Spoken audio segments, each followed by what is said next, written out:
The child should have died the night he was born. A bitter winter storm raged across Lincolnshire, lashing against the wooden beams of the Woolsthorpe farmhouse, rattling shutters and howling down chimneys like a chorus of unearthly voices. In the upstairs chamber, a boy no larger than a doll drew his first shallow breaths, each one so fragile it seemed the next might never come. His mother looked upon him with fear, not hope. Neighbors whispered that he would not last until morning. Yet somehow, he clung to life, his tiny lungs fighting against the darkness that sought to claim him. Even in that first moment, fate hovered above him like a silent predator, daring him to survive. The midwives swore that if he lived, he would live for a reason none of them could name. No one in that drafty farmhouse could imagine that the fragile boy trembling in swaddling cloths would one day hold the universe in his mind, bending stars and planets to laws no man had ever conceived. But in that hour, there was only the storm, the uncertainty, and the sense that this child had stepped into a world that would never be safe. As he grew, the shadow of danger never left him. His father, a farmer of modest means, had already been buried months before his birth. The boy bore his name, Isaac Newton, but not his protection. His mother, Hannah, remarried when he was still a child, leaving him behind with his grandmother. The abandonment carved into him a silence that would follow him like a ghost. He watched from a distance as other children played, his eyes sharp, always searching, always calculating, as if he sensed the world was not to be trusted. But if the world was dangerous, Isaac met it with vigilance. When storms gathered, he marked the way clouds shifted across the fields. When other boys quarreled, he retreated, scribbling designs of machines and figures of numbers into the dirt. He built kites that carried candles aloft into the night, terrifying villagers who thought spirits roamed the sky. He carved strange models with gears and wheels, contraptions no one had seen before. The grown men in his village shook their heads and muttered that the boy was touched by something unnatural. Yet Isaac kept working, eyes glinting, as if secrets pressed themselves against the edges of his mind, demanding release. At Cambridge, the atmosphere shifted but the sense of peril deepened. The university's courtyards, cloaked in ancient stone, carried their own whispers. Young scholars whispered of the plague moving through London streets, death spreading faster than sermons could chase it. Isaac buried himself in study, chasing not salvation but truth. He pored over the pages of Descartes and Kepler, copying and questioning, his thoughts running ahead of his tutors, his notebooks filling with strange symbols and half-formed theories. His fellow students sometimes mocked him, sometimes ignored him, but Isaac seemed untouchable, as though the threads of his mind were tied not to the present world but to a distant horizon only he could see. Then the danger became real. In 1665 the plague struck Cambridge. Doors were bolted, classrooms abandoned, bells tolled over the sick and dying. Isaac fled, returning to Woolsthorpe. The quiet of the countryside might have promised safety, but for him it became something else entirely, a crucible. Alone in the farmhouse where he had nearly died as a newborn, he paced the rooms, restless. He carried notebooks with him everywhere, sketching diagrams, covering margins with restless calculations. When storms gathered over the fields, he no longer saw only thunder and rain. He saw forces, invisible yet absolute, pressing upon every leaf, every drop of water, every stone in the soil. In those days of isolation, he began to suspect that all the danger, all the chaos, could be governed by laws. Laws that no king, no priest, no plague could silence. He toyed with prisms, bending light into colors no one had bothered to measure. He drew curves of falling bodies, their descent traced by mathematics sharper than any sword. He wrote of forces binding the moon to the earth as surely as the apple clung to its tree. He did not yet reveal these thoughts to the world. He guarded them jealously, as though he knew unveiling them too soon might expose him to enemies he could not yet see. But tension gathered around him like the storm of his birth. Every discovery sharpened his sense that he was trespassing into forbidden ground. The universe was not supposed to be measured, weighed, or bound by the thoughts of a single man. Yet Isaac pressed forward, his quill scratching late into the night, his candlelight throwing long shadows across the farmhouse walls. He was no longer the frail child who should have died. He was a man walking a perilous path, one that could set him against rivals, against institutions, against centuries of belief. What drove him was more than curiosity. It was necessity, a force as urgent as the storm that had once threatened his first breath. He had been born on the edge of death, abandoned to solitude, raised under whispers of doom. To survive was never enough. He had to master the dangers that stalked him. He had to find the hidden order before it destroyed him. And so, with the world outside ravaged by plague and fear, Isaac Newton sat alone with his thoughts so vast and perilous that they threatened to collapse upon him. He did not yet know what enemies his discoveries would awaken, or what price the truth would demand. Only one thing was certain: he was not safe, and neither was the world he was about to remake. He began to fear that the very truths he had uncovered might destroy him. The farmhouse no longer felt like shelter. Its rooms, once familiar, became vast chambers where silence pressed against him, heavy and suffocating. Shadows lengthened unnaturally along the beams, flickering in rhythm with the flame of his candle. He was alone, and yet he could not escape the sense of being watched. Not by man, but by something older, something that resented what he dared to pull from the fabric of the world. Each time he set his quill to paper, he felt as though he was trespassing into hidden realms that had remained locked for centuries, and with each line of numbers, the locks shattered.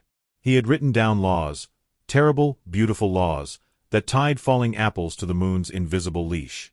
But what if the universe was not meant to be spoken in such terms?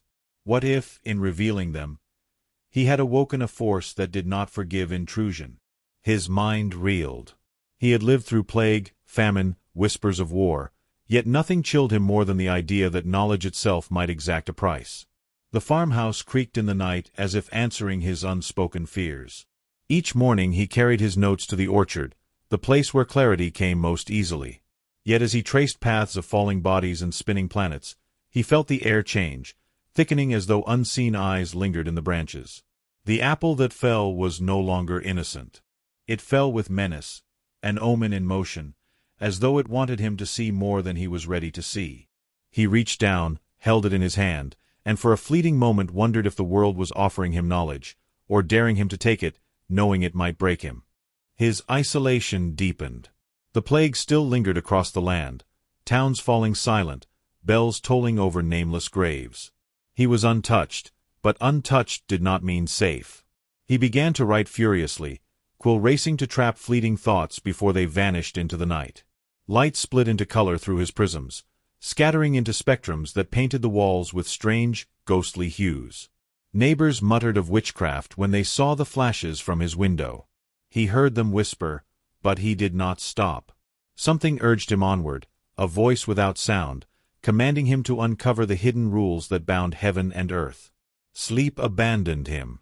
In the still hours of darkness, when the wind scraped against the farmhouse walls, he stared into his diagrams and felt as though they stared back.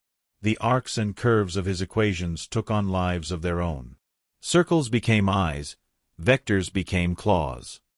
He tried to push away the thought, but the fear remained. He was prying open a door to a realm that had no intention of remaining shut. He wondered if others before him had glimpsed it and turned away, too afraid to step across the threshold. He could not. Something in him demanded he walk further, even knowing the path could end in ruin. And then came the vision that unsettled him more than any plague. He stood in the orchard under a moonlight so sharp it seemed to carve the earth into shadow and silver. The night was perfectly still, yet he felt pulled, his body drawn, subtly, relentlessly, as if the ground itself whispered to him. He knew, with terrifying clarity, that it was not merely his imagination. There was a force binding him to the earth, the same force binding the moon to its path. He nearly cried out into the night, but held the sound in his throat, for fear that naming it would make it real, and making it real would condemn him. Days blurred into weeks, and the farmhouse became his prison and his laboratory.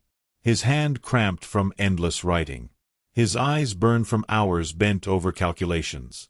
He feared stopping, feared that if he hesitated even a moment, the fragile web of discovery might collapse and leave him stranded in ignorance. Yet he also feared finishing, for he sensed that once the pattern was complete, once the law was whole, there would be no going back. One evening, as a storm broke across the horizon, thunder shaking the fields, he laid down his quill and stared at the page. The symbols seemed alive, coiling and uncoiling across the parchment, spelling truths that no one else had yet seen. His heart pounded. The window rattled violently, glass threatening to shatter. He pressed his hand flat against the table to steady himself, whispering, though there was no one to hear, "What have I done?" The storm answered with lightning that split the sky, illuminating the orchard in a white blaze. For an instant, every branch, every leaf, every stone seemed tethered by invisible cords, their fates written not by chance but by laws as unyielding as chains. He saw it all, and the sight terrified him. The universe was not free, not chaotic. It was bound, ordered, trapped. And now he had the key. But keys do not only open. They also invite pursuit. He extinguished the candle and sat in the dark, listening to the farmhouse groan beneath the storm. The discoveries burned in his mind, but so did the fear that he had crossed into forbidden territory. He could not shake the feeling that he was no longer alone, that something had taken notice of him, something vast, cold, and patient. The thought tightened around him like a noose. In the silence between thunderclaps, he swore he heard it, a faint, deliberate sound, as though another breath filled the room. He did not move. He did not dare.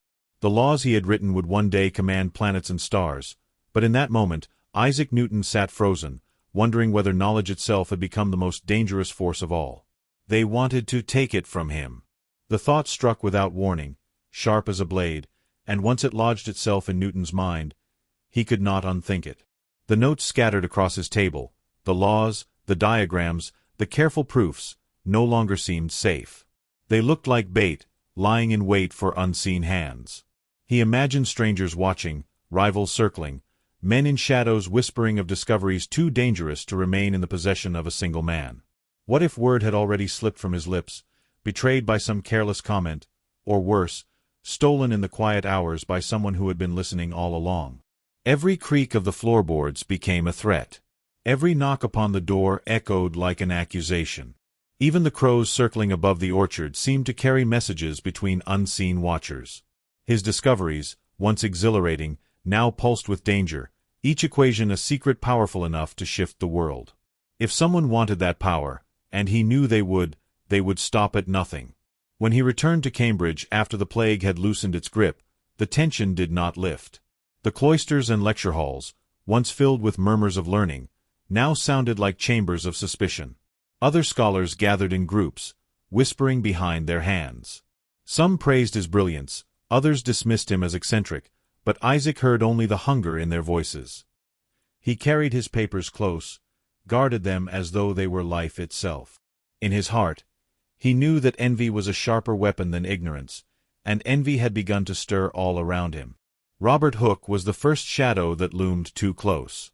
Hooke, the restless mind at the Royal Society, had already clawed his way into reputation, but his reputation was not enough. He watched Newton's experiments with light and color, the splitting of the beam through a prism, the rainbow that danced upon the wall. Hooke smiled too quickly, asked too many questions, pressed too hard for answers. Newton felt it instantly. Hooke did not seek understanding, he sought possession. And possession meant theft. Each encounter grew heavier, the air charged with unspoken menace. Hooke claimed that he had already studied similar phenomena, that Newton's work was not unique, that perhaps Newton had built upon foundations already laid by others. The accusation slid like poison into Newton's veins. Was this how it would begin?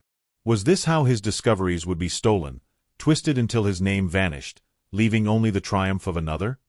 He withdrew further, clutching his silence as a shield. Yet silence invited more whispers, and whispers bred rumors. The more he tried to guard his secrets, the more others pressed against him, driven by curiosity or malice, it hardly mattered. In the crowded rooms of Cambridge, he felt the walls closing in. Rivalry was no longer academic. It was survival. But the true danger was not only in men like Hooke. It was in the very nature of the truths he held. The laws he had uncovered bound not just apples and planets but every soul that walked the earth. If the universe was chained by invisible forces, then freedom itself was an illusion. What ruler, what church, what nation would willingly accept such a verdict? The knowledge that burned in his notebooks could unravel crowns, topple dogmas, silence centuries of belief. He wondered whether he should publish at all, or whether to burn it, reduce his pages to ash before the wrong eyes could read them. The choice haunted him. To reveal the truth meant enemies. To conceal it meant torment. He felt trapped between fire and shadow, his mind restless, his body weary, his nights sleepless. He imagined the future, his name cursed or forgotten, his discoveries buried beneath lies, or worse, used as weapons by men who sought dominion rather than understanding. The orchard, once his refuge, became a place of unease. The falling apple no longer spoke of insight, but of warning, of inevitability. And yet, despite the fear, the compulsion remained. He could not stop. He refined his laws, sharpened his arguments, built the structure piece by piece until the world itself seemed to fit within the walls of his mind. Each completed proof felt like a lock clicking shut, binding reality into form. He stared at the finished pages with a trembling sense of triumph and dread. What he held was more than discovery. It was dominion. Still, he could not escape the sense that he was being hunted. Not with swords or muskets, but with eyes, with pens, with ambition. He had seen it in Hook's gaze, in the murmur of jealous voices, in the questions that pressed too eagerly against his door. One day, he knew, someone would try to take everything from him. They would strip his name, steal his ideas, and leave him broken. And so he prepared, not for battle of steel, but of mind. He withdrew deeper into himself, locking away his words, choosing silence over exposure, solitude over trust. The tension grew unbearable, but it was the only way to survive. To speak too soon would be to invite his own undoing. The storm within him did not calm. It gathered heavier with each passing year. He knew that his discoveries would not remain buried forever. Whether he willed it or not, they would escape him, carried into the world by his own hand or by another's theft. And when they did, they would change everything. Not gently, not safely, but with violence. In the end, there was no peace, only decision. Newton placed his quill down, the ink still wet with truths that bound earth and sky. His eyes burned as he looked upon the work that might one day define or destroy him. The danger remained, pressing in from all sides, unseen but relentless. He had walked too far into the mystery to turn back. What he held was a weapon disguised as knowledge, a crown no man had asked for, a burden no soul could easily bear. He could not yet know who would come to claim it, nor what price the world would demand once it was revealed. But he knew this. The moment was approaching. The silence would not last. And when the reckoning came, it would not come quietly. They were already sharpening their knives. Newton sensed it before the first accusations, before the pamphlets and the whispered threats in the corridors of the Royal Society. The air around him changed, heavy with anticipation, like a battlefield waiting for the first musket fire. He had locked himself away with his discoveries, guarding them like treasure, but now the world pressed against the door, demanding entry. Rivals circled like wolves, not merely curious but hungry, and Newton knew what hunger did to men. It stripped them of honor, turned them into thieves. The knowledge he had unearthed was too vast, too dangerous, to pass unnoticed. His equations did not belong to him alone anymore. They had the power to command the movements of the heavens, to dictate the fall of kingdoms as surely as they explained the fall of stones. Such knowledge was irresistible. Once it slipped beyond his control, it would ignite ambition in every corner of Europe. Princes would seek it, philosophers would twist it, rivals would claim it. Newton was no longer only a scholar. He had become a target. He looked at Hooke and saw not a colleague, but a predator. Hooke had already moved against him, striking with words, trying to erode his credibility, to paint him as a thief rather than a discoverer. And then there was Leibniz, the calculating German mind, circling from afar, each letter, each claim another shadow lengthening across Newton's work. To them, the truth mattered less than ownership. They wanted the crown of discovery, the eternal name etched into history, and Newton stood in their way. He fought back, not with sword or gun, but with the ferocity of a man who believed himself chosen by fate. His words became weapons, his proofs shields, his fury unrelenting. Yet I cannot help but wonder if in that fury, Newton lost something of himself. His enemies were real, yes, but so were his fears, and fear is a cruel master. Did he defend the truth, or did he defend himself? Perhaps he no longer knew. Perhaps the two had fused so completely that to question one was to wound the other. But what strikes me most, as I think of him hunched over his pages in those years, is not only the brilliance of his mind but the isolation of his soul. He trusted no one. He opened his heart to no one. Even triumph tasted bitter, poisoned by suspicion. To stand so close to the fire of knowledge and yet feel so cold, it is a tragedy as great as any he ever calculated. The Principia came into the world like thunder. Every page was a revelation, every law a hammer that struck down centuries of old thought.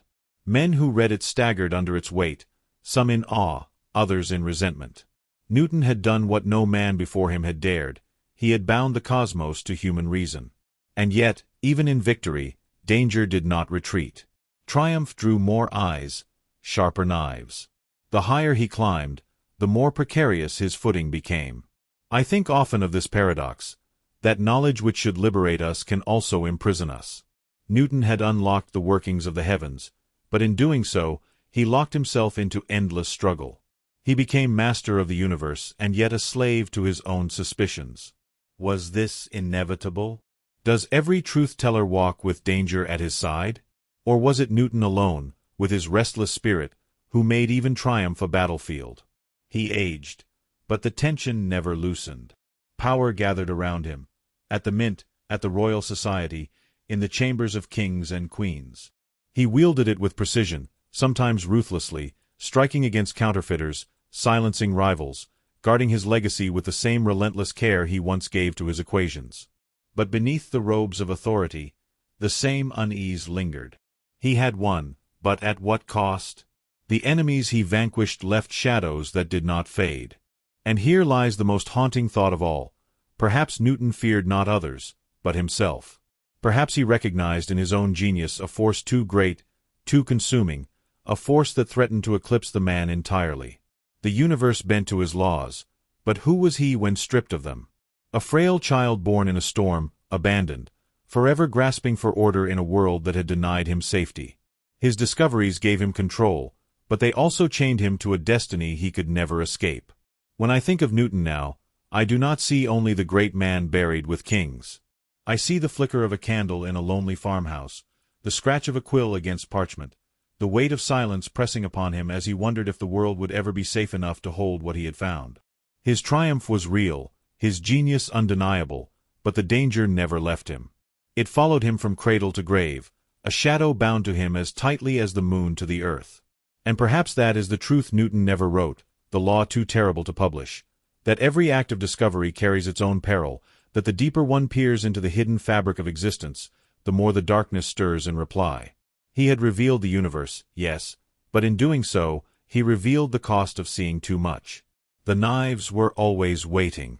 And though Newton left this world as a victor, I cannot shake the thought that the greatest battle he ever fought was not against rivals or critics, but against the silence that asked him again and again, was it worth it?